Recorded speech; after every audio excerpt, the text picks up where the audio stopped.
Alors avant de commencer cette formation, il y a quelque chose de très important que tu dois savoir. C'est que pour réussir ton permis, seuls 2 paramètres comptent vraiment. Il y a ton niveau et ton mental. Alors si tu vas passer ton permis et que tu te trouves dans cette deuxième catégorie, tu te trouves là où la majorité des élèves se trouvent avant de passer leur examen.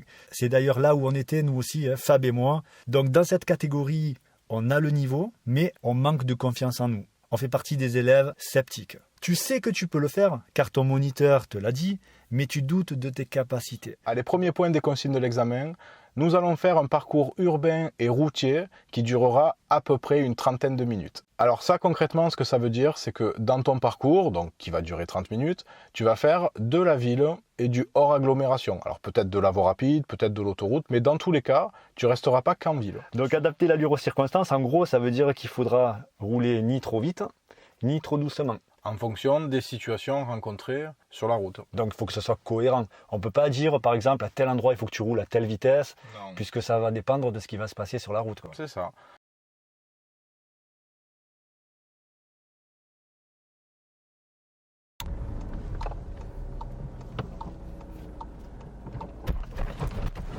Voilà. Allez, on respire. Allez, on y va ou on n'y va pas là? Il faut faire un choix. On était un petit peu au milieu de la route. Dans cette situation, l'approche du céder le passage est vraiment pas mal. C'est pas mal du tout, c'est même bien, on peut le dire. C'est pour ça que je dis rien. Tant que tout va bien, je dis rien en tant qu'inspecteur, c'est la logique du permis. Donc Steph arrive à la bonne allure, il regarde derrière, il se place correctement, il met son clignotant, il commence à regarder à gauche et à droite.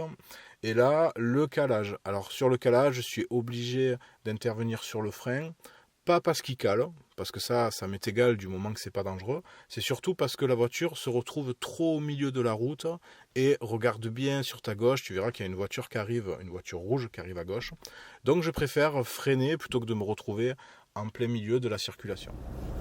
N'hésitez pas à vous arrêter, parce que si ça passe pas... Ah, monsieur, n'insistez pas. Bon, malheureusement ici, je suis obligé de freiner parce que cette situation est vraiment délicate. Fab, tu aurais dû prévoir le coup et ne pas t'engager autant. Mais je me suis trompée. Tu peux faire demi-tour au rond-point? Oui, il n'y a pas de problème. Allez-y. Non, là, je suis trop loin. Attention les espaces de sécurité. David, sa compétence 1 est bien validée, il n'y a pas de problème par rapport à ça, donc effectivement je lui mets 3 points. Alors là où ça commence à se gâter, c'est prendre l'information.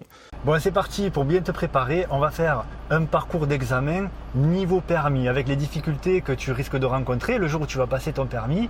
Donc voilà, hein, Fab, tu vas essayer de conduire le mieux possible, ouais, de ne pas faire d'erreur, surtout pas faire d'erreur éliminatoire. Yes. Et puis on va voir ce que ça va donner. Hein. Voilà, je suis pas sûr. Ouais, il vaut mieux pas tenter. Allez hop, on profite de cette belle occasion là. C'est vrai que les camions, bon, on savait pas, on tente pas. Non, mais je me doutais quand même qu'il allait là, mais tu vois, j'étais pas sûr à 100%. Oui. Donc là, on va descendre d'un étage, déjà. Et là, on va redescendre d'un autre étage. Voilà.